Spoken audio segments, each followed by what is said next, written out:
오늘 말씀은 출애굽기 12장 29절로 51절까지 말씀을 통해서 이는 여호와의 밤이라 라는 제목을 가지고 살펴보도록 하겠습니다. 오늘 내용은 마지막 10번째 장자 재앙 또는 표징이라고 합니다. 재앙으로 애굽을 심판하시고 이스라엘 백성은 구원하시는 역사, 이 부분 마지막까지 살펴보도록 하겠습니다. 자, 출애굽기 11장에 가면 이제 하나님께서 마지막 재앙, 모든 첫 것을 하나님께서 죽이신다는 재앙을 예고합니다. 그러나 바로는 여호와가 말씀하신 대로 듣지를 않습니다. 이때 여호와께서 이제 이스라엘 백성 가운데 모세를 통해서 유월절 규례를 제정하십니다. 그 재앙과 표징을 행하기 전에 유월절기를 제정하시고 또 무교절기를 제정해 주시고 이제 이스라엘 백성들이 모세의 명령을 따라서 첫째 유월절, 처음이죠. 첫 유월절 예식을 그대로 행하게 됩니다. 이게 출애굽기 12장 1절로 28절까지 저희가 지난 시간까지 살펴봤던 내용입니다. 이렇게 유월절을 제정하고 그 예식을 행하게 한 다음에 오늘 드디어 이제 여호와 하나님께서 약속하신 그 밤, 우리가 여호와의 밤이라고 하는데 여호와의 밤에 장자 재앙을 통해서 애굽과 바로 왕을 심판하시고 이스라엘 백성을 이끌어 내십니다. 이 사건의 의미를 저희가 이해하려면 10번째 재앙을 통해서 애굽은 심판하고 이스라엘 백성은 구원하시는 역사, 그 의미를 이해하려면 좀 더 위쪽으로 제가 가봐야 됩니다. 10가지 재앙을 통해서 하나님께서 이스라엘 백성을 구원하시는 역사를 지금 출애굽기 7장 8절부터 12장 51절까지 오늘 공부할 내용까지 말해주고 있습니다. 이것은 한마디로 말하면 이스라엘 백성의 구원은 전적인 여호와의 권능이다. 그 여호와의 권능과 은혜로서 너희를 구원해내셨다. 지금 이 말을 해주고 계시는 거죠. 그렇지 않다면 뭐 단번에 구해낼 수도 있는데 여러 가지 표징과 이적, 기사, 이적을 이렇게 행하심으로 말미암아 전적인 여호와의 권능으로 그리고 너희를 구별하심으로 말미암아 그 은혜로 너희를 건져내셨다. 그리고 내가 바로 진정한 신, 살아있는 신, 스스로 있는 자다 라는 사실을 지금 다시 말하면 여호와라는 것을 알게 하시는 것에 목적이 있다고 했습니다. 사건에 목적이 있는 게 아니라 그 하나님이 약속하신 대로 이루시는 그 사역을 통해서 여호와라는 신이 과연 어떠한 존재인가 하는 것을 애굽 사람에게도 그 다음에 이스라엘 백성들에게도 알게 하시는 사역입니다. 그래서 이렇게 해서 결론적으로는 하나님께서 이제 모세라는 선지자를 통해서 하나님이 특별히 세우신 자를 통해서 하나님의 백성들을 이제 이끌어 내십니다. 애굽에서 또는 바로의 권세에서 지금으로 말하면 죄와 사망 안에 있는 백성들을 어둠 가운데 백성들을 이제 자기 백성으로 빛으로 하나님의 사랑의 나라로 이끌어 내시는 역사라고 볼 수 있습니다. 이렇게 해서 이 모든 역사가 바로 우리가 알다시피 이스라엘 열조에게 하신 언약대로 창세기 12장부터 50장까지 내용을 보면 하나님께서 이스라엘 열조 조상인 아브라함, 이삭, 야곱에게 언약하시고 언약을 계승해 주셨는데 그 언약을 해주시고 보호해 주셨습니다. 그러나 아직 언약은 이루어지지 않았어요. 그래서 그 언약을 이제 이루어 주시는 섭리죠. 이스라엘 열조 언약을 성취해 주시는 전적인 하나님의 능력으로 그리고 은혜로 성취해 주시는 섭리를 통해서 이것은 하나의 모형과 그림자입니다. 그렇죠?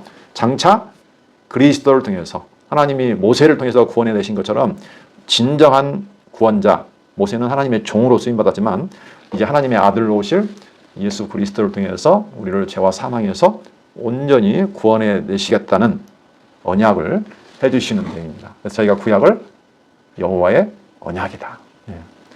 하나님께서 창세전에 가지고 계신 그리스도 안에서 내 백성, 내 아들 또는 하나님의 백성을 만드시겠다는 그 언약을 이루어주겠다는 언약으로 봐야 됩니다.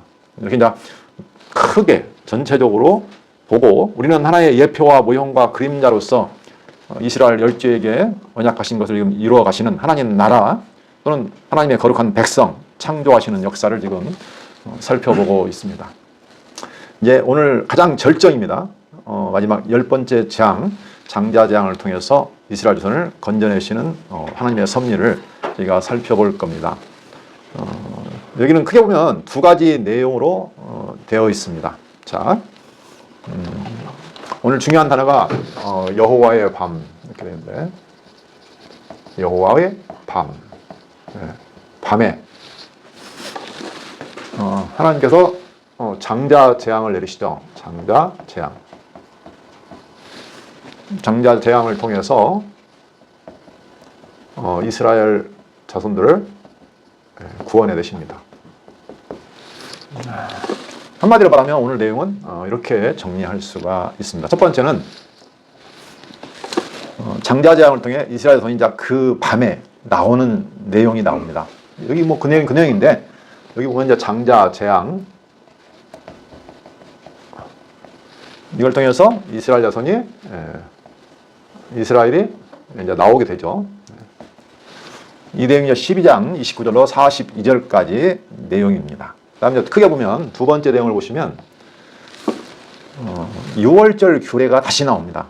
지난 시간에도 이미 하나님께서 6월절, 무교절 이런 규례들을 제정하시고 대대로 지키라고 말씀하셨는데, 이 큰일을 하기 전에 미리 지금 이런 규례라든가 절기를 지금 말씀해 주신 겁니다. 그 하나님이 명령하신 6월절 규례대로 행한 바로 그날에 하나님께서 인도해 내셨다, 이렇게 말하고 있습니다. 그러니까 하나님의 명령, 이게 바로 이제 6월절 규례인데, 이게 6월절 규례입니다. 명령대로 그대로 행한 그날에, 이 그날이 중요합니다. 그날, 이게 바로 여호와의 밤이죠. 그날에 하나님이 이제 이스라엘을 인도해 내셨다, 이런 내용입니다. 뭐 그날이 그 말인데, 이제 나눠 보면 내용이 그렇게 되어 있습니다. 그러니까 애굽을 심판하고 이스라엘 자손을 하나님이 건져내셨는데, 그게 바로 6월절 예식을 행한, 하나님의 명령대로 행한 그날에 하나님이 인도해 내신 것이다, 이렇게 정리해 볼 수가 있습니다. 그래서 사실은 오늘 여기 장자재앙, 큰 심판의 날도 중요하고 사건도 중요하지만, 사실은 더 중요한 것은 이 6월절 규례를 행했다는 겁니다. 그래서 지난 시간에도 잠깐 설명했지만, 그 사건보다는 오히려 하나님께서 6월절 규례에 대해서, 또는 무교절, 초태생, 그 다음에 여호와의 밤, 이런 것들을 계속적으로 지금 앞뒤에 배열해 놓고 있다는 것은 그게 그만큼 더 중요하다라는 것을 말씀해 드렸습니다. 처음에 그 내용을 쭉 훑어보시면 중요한 단어가 있는데, 보시면 처음에는 이게 여호와의 6월절이니라 이렇게 나오다가 중간에는 여호와의 무교절이니라, 그 다음에 마지막으로 오늘 여호와의 밤이니라, 이렇게 내용이 나옵니다. 이게 상당히 중요한 의미를 가지고 있습니다. 지금 하나님께서 모세를 통해서 제정한 그런 절기 또는 규례 이런 것들을 보시면 전부 다 여호와의 6월절이니라, 무교절이니라, 그 다음에 여호와의 오늘 밤이니라, 이런 말씀들이 나옵니다. 자, 한번 내용을 살펴보면서 의미를 한번 생각해 보도록 하겠습니다. 12장 29절을 보시면 이제 10째 장자 재앙이 나옵니다. 자, 29절 밤중에, 여기 이제 밤중이라고 나와 있죠. 우리가 낮과 밤, 빛과 어둠, 이런 것들이 성경에서 많이 태초부터 등장하는데, 창세부터 등장을 하거든요. 그렇죠? 이 밤이라는 것은 어둡죠. 밤이 되면 어두워서 무서워하는 사람들이 많습니다. 왜 그런지는 몰라도 밤이 되면 다 무서워요. 그렇죠? 캄캄하기도 하고 보이기도 않고. 그러니까 밤이라는 것은 어둠 또는 고통, 무서움, 이런 것들을 상징하는 거죠. 밤중에 여호와께서 애굽 땅에서 모든 처음 난 것, 곧 왕위에 앉은 바로의 장자로부터 옥에 갇힌 사람의 장자까지와 가축의 처음 난 것을 다 치심에, 그 밤에 바로와 그 모든 신하와 모든 애굽 사람이 일어나고 애굽에 큰 부르짖음이 있었으니, 이는 그 나라에 죽임을 당하지 아니한 집이 하나도 없었음이었더라. 자, 이게 전무후무한 일이죠. 그렇죠? 캄캄한 밤이 왔는데 그 밤에 애굽 땅에서 모든 처음 난 것, 초태생입니다. 근데 그게 범위가 뭐 제한이 없어요. 왕위에 앉은 바로의 장자, 가장 높은 자부터 옥에 갇힌 사람, 깊은 옥에 갇힌 사람의 장자까지와 가축에 처음 난 것을 다 하나님이 치셨습니다. 그래서 그 밤에 뭐 바로와 그 모든 신하와 모든 애굽 사람이 일어날 수밖에 없습니다. 그래서 애굽의 큰 부르짖음, 이것은 뭐 애통이죠. 애통과 공포, 두려움, 부르짖음이 있었으니 이는 그 나라에 죽임을 당하지 아니한 집이 하나도 없었음이었더라. 예, 사실은 엄청난 사건입니다.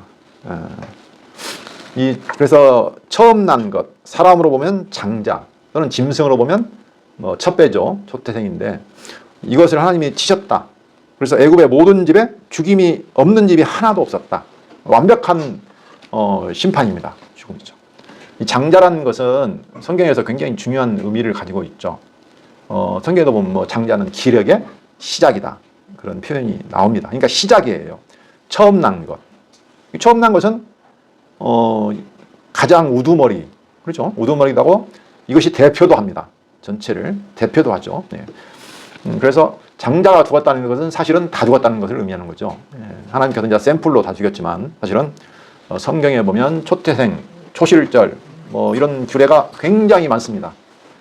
뒤에 이제 율법에도 나오겠지만 그래서 장자를 죽였다는 것은 사실은 다 죽은 겁니다. 전체가 모든 집이 위아래 할 것 없이 다 죽었다. 엄청난 능력이죠. 이렇게 해서 실질적으로 애굽 사람들이 자기 나름대로 자기의 생명과 또는 자기의 그런 풍요와 번성 이런 것들을 간구하고 기도하면 섬기는 신들이 있었을 거예요. 지금까지 그런 일이 있었잖아요. 하나님께서 하나씩 다 심판을 해내셨죠. 그렇죠? 그래서 그들이 섬겼던 자기들의 어떤 생명이나 번성이나 안녕을 위해서 섬겼던 모든 것들은 사실은 아무것도 아니다. 네. 힘이 없잖아요. 아무것도. 지켜를 이루고 있다는 거예요. 근데 아예 오늘은 마지막까지 완벽하게 하나님이 심판을 하셔서 애굽에서 섬기던 모든 신들, 다른 신들은 없다, 무능하다. 원래 없는 거잖아요, 사실은. 근데 그 모든 걸 심판하신 하나님, 그 하나님만이, 이스라엘의 하나님만이 진정한 신이다라는 것, 살아계신 신이다라는 것을 보여주신 것이죠. 지금까지도 보여주셨지만 이건 이제 결정적으로 보여주신 사건이죠. 그러니까 뭐 애굽이나 바로나 이제는 어떻게 더 이상 대항할 힘이 없는 거죠. 그래서 완전히 무너지게 됩니다. 자, 31절. 밤에 바로가 모세와 아론을 불러서 이르되 너희와 이스라엘 자손은 일어나 내 백성 가운데에서 떠나 너희 말대로 가서 여호와를 섬기며 너희가 말한 대로, 이제 순순히 너희가 말한 대로 지금까지는 안 들었거든요. 뭐 나가라고 하면서 야 자녀들은 놓고 가, 또 나가라고 하면서 짐승들은 가축들은 놓고 가, 그렇죠? 또 나가라고 하면서 야 멀리는 가지 마라, 계속 붙잡고 늘어졌잖아요. 그런데 이제는 아니에요. 이제는 완전히 손을 든 거죠. 너희의 말대로 가서 여호와를 섬기며 너희가 말한 대로 너희 양과 너희 소도 몰아가고 나를 위하여 축복하라 하며. 여기 보면 바로가 처음 하는 말을 합니다. 나를 위하여 축복하라. 어디서 많이 들어보지 않았나 이게? 어디서 들어봤나요? 저게 창세기 내용을 보시면 아브라함, 이삭, 뭐 야곱이 있는데 이들에게도 이런 말이 왔었어요. 실질적으로 아브라함, 이삭, 야곱들이 어려움을 많이 당했죠. 그런데 하나님이 그때만 나타나서 그들을 지키시고 복을 주시고 하니까 또 재앙을 이 사람들이 내리자, 반대 힘들게 하는 사람들이 내리잖아요. 그러니까 그들이 어떻게 해요? 오히려 이들 찾아와가지고 나를 위해서 야 우리 언약을 맺자, 나를 위해서 기도해달라. 아브라함이 기도하니까 오히려 그들이 자식을 낳게 되고 이런 일이 벌어지잖아요. 똑같은 거죠. 예. 비슷한 내용입니다. 그러니까 애굽도 바로도 지금까지는 하나님을 몰랐어요. 자기들이 믿는 신이 뭔가 힘이 있고 능력이 있다고 도와줄 수 있다 생각했는데 현실적으로 이제 이런 일을 겪다 보니까 아니구나. 하나님만이 진정한 신이고 권능 있는 신이구나 라는 것을 알게 됐죠. 그래서 이제는 하나님 앞에 무릎 꿇고 나오는 거예요. 너 하나님께 빌어서 우리를 위해서 빌어달라. 다시 말하면 하나님이 나를 구원할 수 있다, 도와줄 수 있다, 힘이 있다는 것을 인정하는 거잖아요. 그래서 단순히 하나님의 이런 그 재앙이나 이런 표징 행하시는 것이 이스라엘에게는 당연히 여호와를 알게 하는 거지만 그런 그 애굽이나 바로에게도 여호와인 줄을 알게 하시겠다고 이미 말씀하신 거. 이제 아는 거죠. 이제 제대로 알게 되는 거죠. 여호와를 알게 되면 그냥 그 명령대로 그대로 가는 거예요. 순종이에요, 순종. 예. 뭐 애굽 사람들은 33절 보면 애굽 사람들은 말하기를 우리가 다 죽은 자가 되도다. 예. 그러니까 이제 다 죽었다는 거예요. 장자만 죽었지만 첫난 뭐 가축들만 죽었지만 사실은 이제 다 죽은 거다 우리는. 예.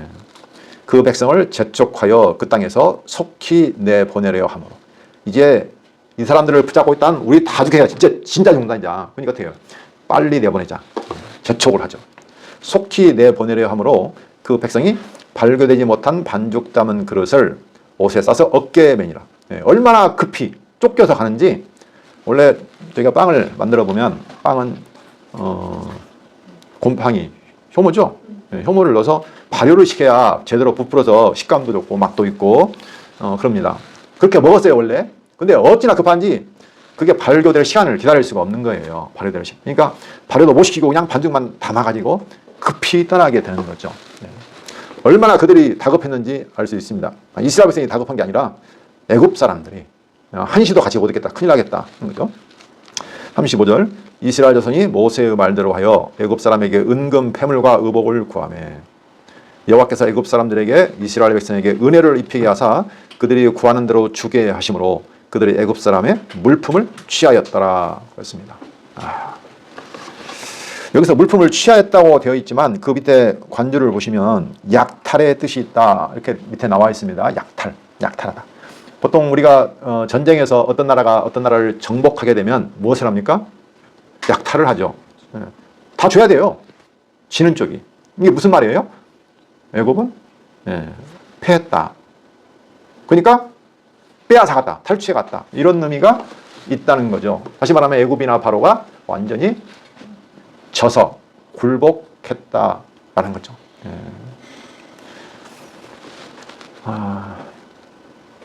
은금패물, 의복. 아니 종들이 우리를 섬기는 종들이 갑자기 나에게 가장 귀한 것이 뭡니까? 은과 금이잖아요. 사람들이 목숨 거는 것이 이런 그 돈과 재산인데 그 은금과 패물을 달라고 해서 또 그 당시에는 옷도 귀중했잖아요. 지금하고는 차원이 다릅니다. 옛날에는 옷을 막 누가 숨겨가지고 장막에 숨겨갖고 저주받았죠? 아간인가? 예. 그 옷이 굉장히 귀중했던 거예요. 근데 그 은금 패물과 의복을 달라고 하니까 다 주는 거예요. 사실 있을 수 없는 일이 일어난 거예요, 이것은. 예. 그냥 일어날 수 있는 일이 아니에요. 종들에게 자기 소중한 그런 은금 패물을 다 줘버린다? 옷을? 말이 안 되는 일이 지금 일어난 거죠. 왜? 그 여호와의 권능, 능력을 보니까 완전히 엎드린 겁니다. 이게. 그래서 애굽이라든가 그 바로가 야 정말로 이스라엘 하나님 그분이 살아계시고 그분은 정말로 권능이 있는 참 신이구나 라는 것을 증거하는 거예요. 자기들도. 이렇게 해서 이스라엘 백성들이 이제 그 애굽 사람들에게 은근과 폐물을 구해서 하나님의 은혜로 다 취해가지고 나오게 됩니다. 물론 이 사건은 일찍이 이제 창세기 15장에 보면 하나님께서 아브라함에게 언약하실 때 그때가 아마 한 85세 정도 됐을 겁니다. 한 10년 정도 가나안 땅에 온 지 10년 정도 되었을 때 자식이 없어가지고 고민하고 있었을 때 두려워하고 있을 때 하나님이 나타나가지고 네, 자손이 있을 거야 라고 말씀하시고 또 이 가나안 땅을 내가 기업으로 너에게 줄 거야 했는데 아브라함이 그 약속을 못 믿는 거예요. 내가 어떻게 이 땅을 차지할 줄 알겠습니까? 하니까 하나님께서 3년 된 뭐 암염소 뭐 가져와 가운데를 잘라가지고 재물을 준비하라 했을 때 하나님이 불 가운데 지나가시죠. 지나가시고 그때 약속하신 말씀이 있습니다. 400년간 종살이하고 너희가 이 땅으로 다시 내가 그 나라를 징벌한 뒤에 너희가 은금과 폐물을 가지고 나올 거야. 그때 이미 약속한 거예요. 창세기 15장 13절로 16절 한번 볼까요?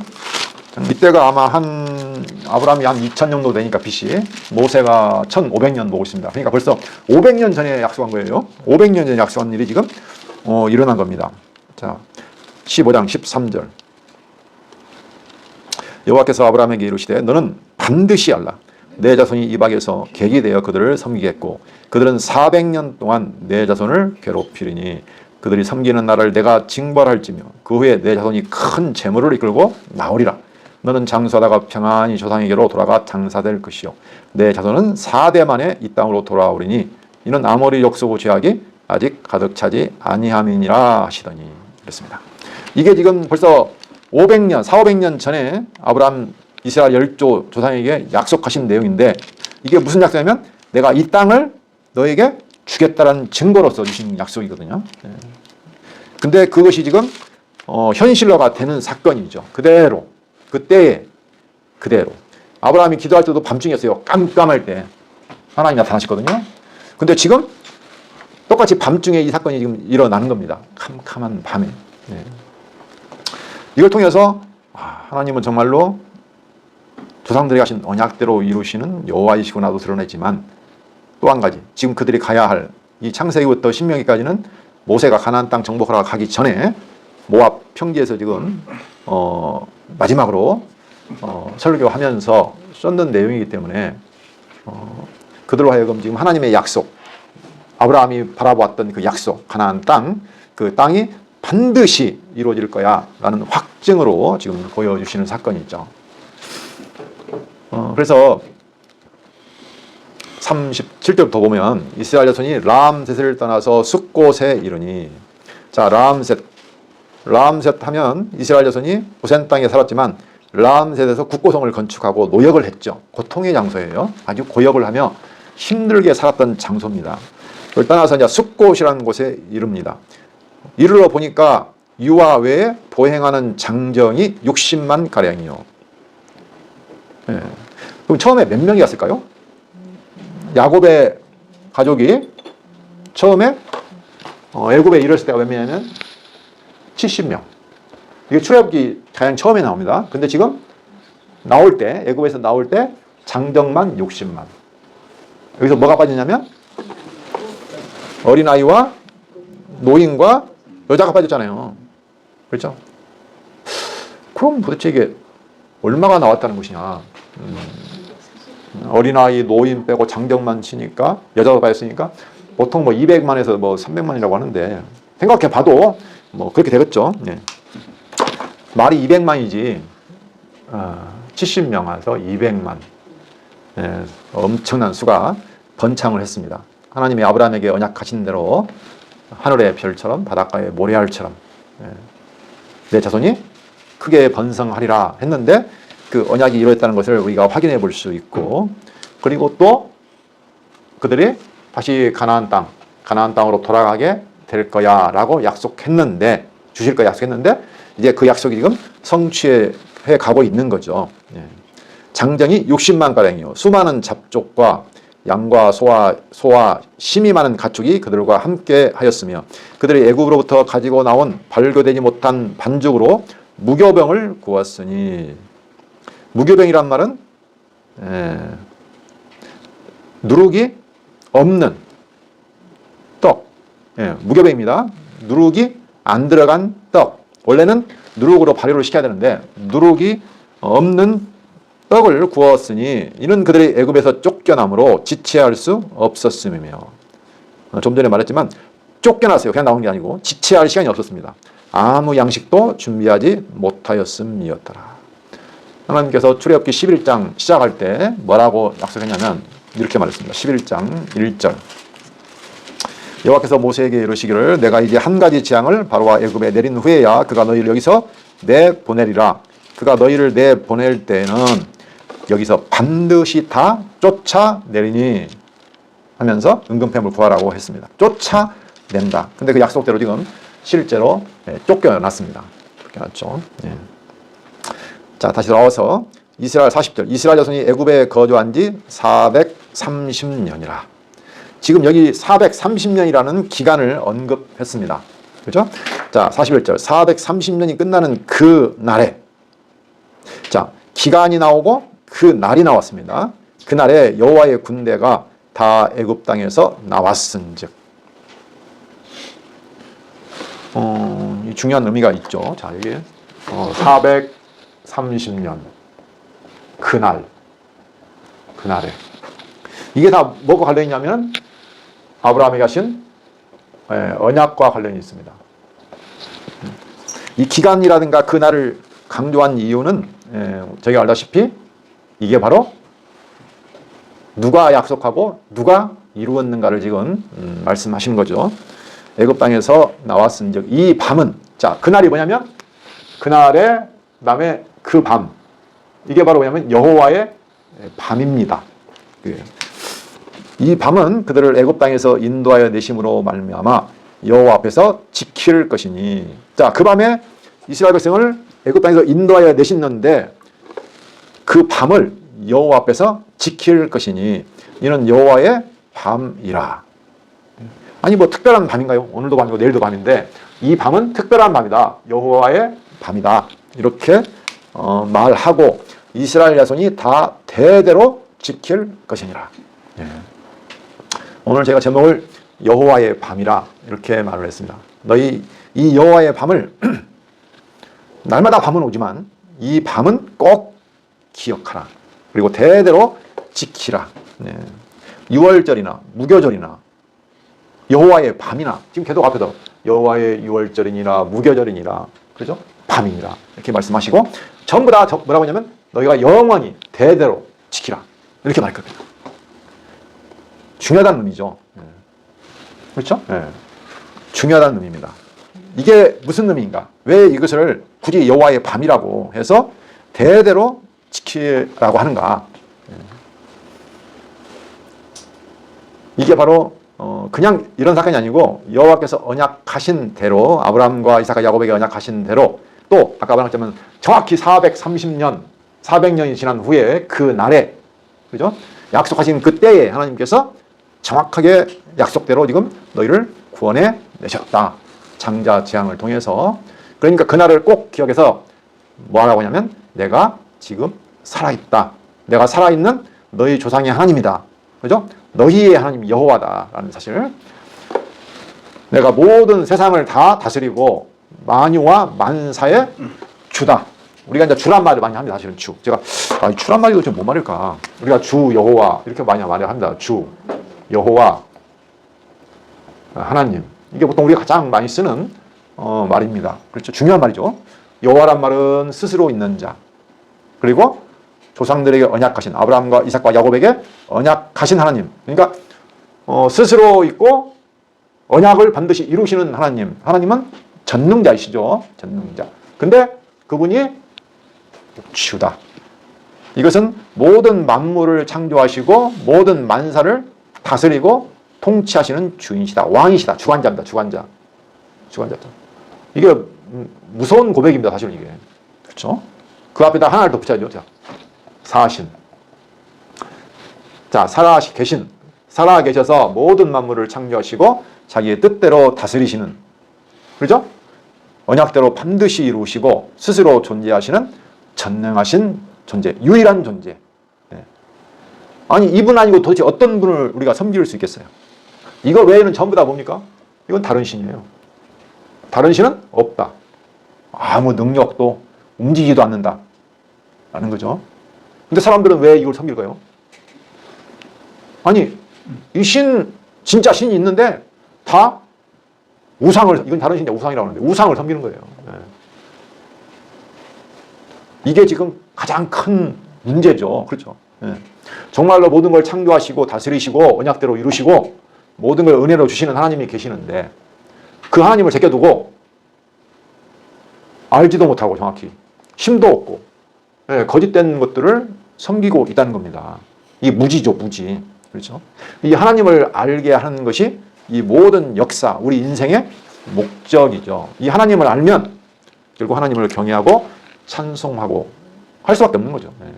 그렇죠? 결국은 이 여호와의 밤이라는 의미는 바로 그겁니다.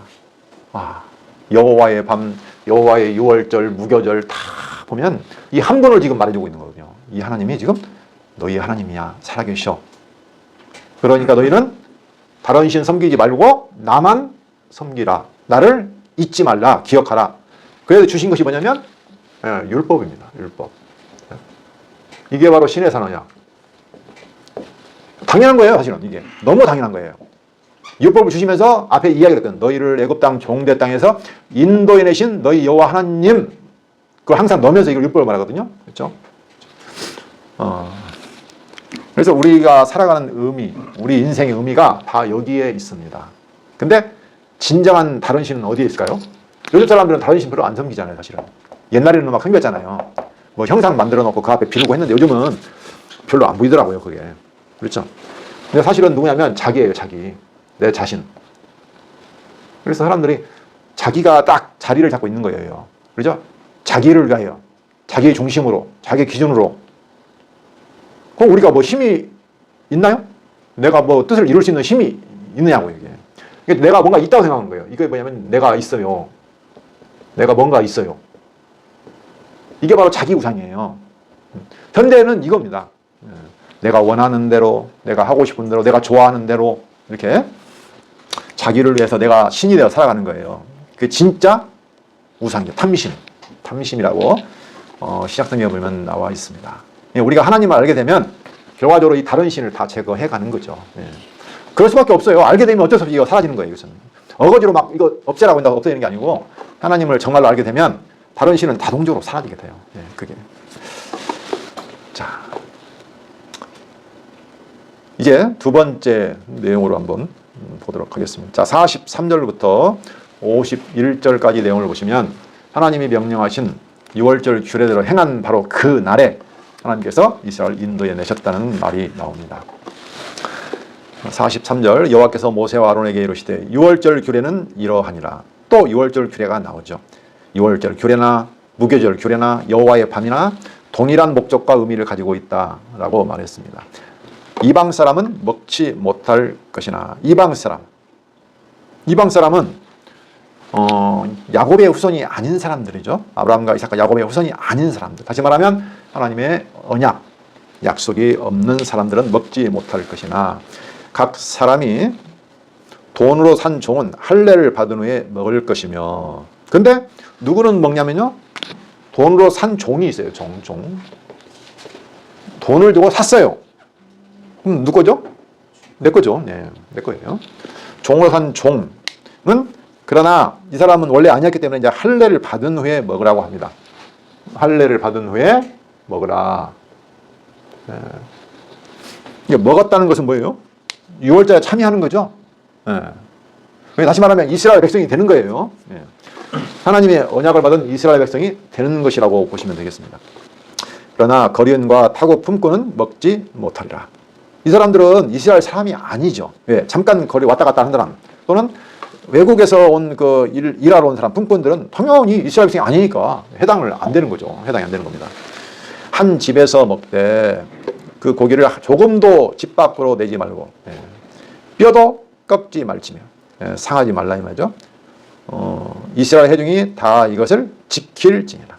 자, 여호와께서 말씀하신 대로 이것을 다 이스라엘 회중들은 지키라 이렇게 말을 했습니다. 너희와 함께 거리하는 타국인이 여호와의 유월절을 지키고자 하거든 그 모든 남자는 할례를 받은 후에야 가까이하여 지킬지니 곧 그는 본토인과 같이 될 것이나 할례 받지 못한 자는 먹지 못할 것이니라. 어쨌든 간에 할례를 받아야 어떻게 된다고요? 먹는다. 이걸 먹어야 살아요. 그렇죠? 6월절에 이걸 먹는 사람만 살잖아요. 6월절 규례를 지키는 사람만 산다고요. 함께 하여간 살기는 사는 사람 타국인이어도 지키건다 한다면, 아니 말이 좀 이상해요. 함께 거래하는 외국 사람이 있는데 여호와의 유월절을 지키고자 하면 하여간 할례를 받은 후에야 먹을 수 있다. 가능성이 있네요. 그래도. 그렇죠. 본토인에게나 너희 중에 거래하는 이방인에게 이 법이 동일하니라 하셨습니다. 통일해요. 다시 말하면 유대인이나 이방인이나. 나중에 가면 어떻게 되죠? 교회에 가면 교회에는 유대인만 있는 게 아니라 유대인이나 이방인이나 같이 하잖아요. 그렇죠? 이미 여기 구약시도 이미 그게 나와 있어요. 그러니까 이스라엘 사람이라고 하지만 그 안에는 이미 누가 섞여 있다? 이방인들이 섞여 있다는 걸 알 수 있죠. 우리는 이제 유대인만 이스라엘에서만 있는 것을 알고 있지만 아니라는 거죠. 이미 이때도 있었어요. 동일해요. 그러니까 할례가 뭐예요? 핵심이에요.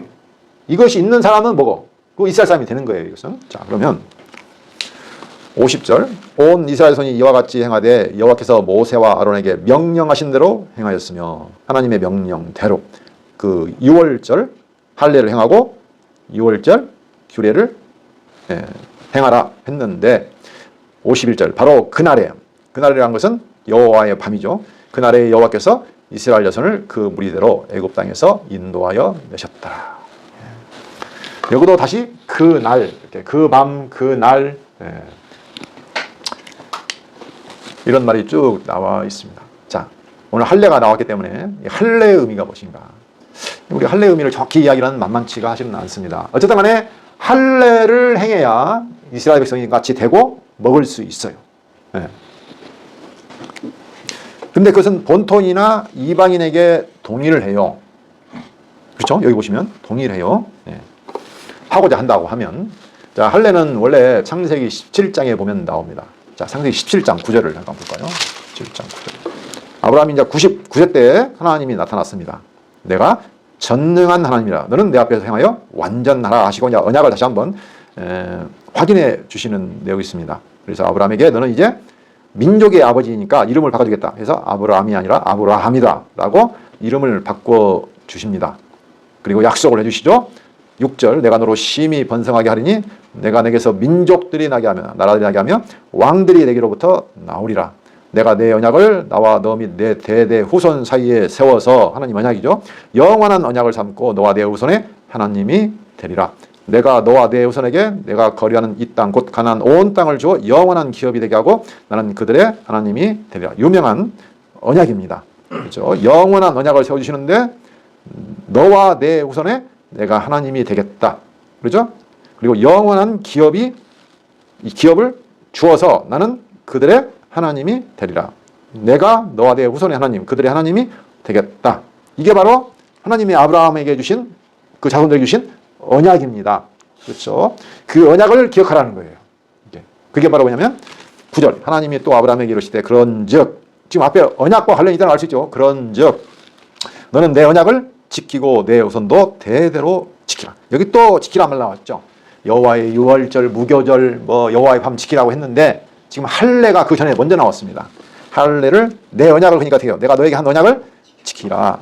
남자는 다 할례를 받으라. 이것이 나와 너희와 너희 후손 사이에 지킬 내 언약이니라. 그렇죠? 내 언약을 지키라. 할례를 통해서 지키라. 간직하라. 라고 했습니다. 그래서 어떻게 그러면 할례를 지키라고 하냐면 11절 너희는 포피를 베어라.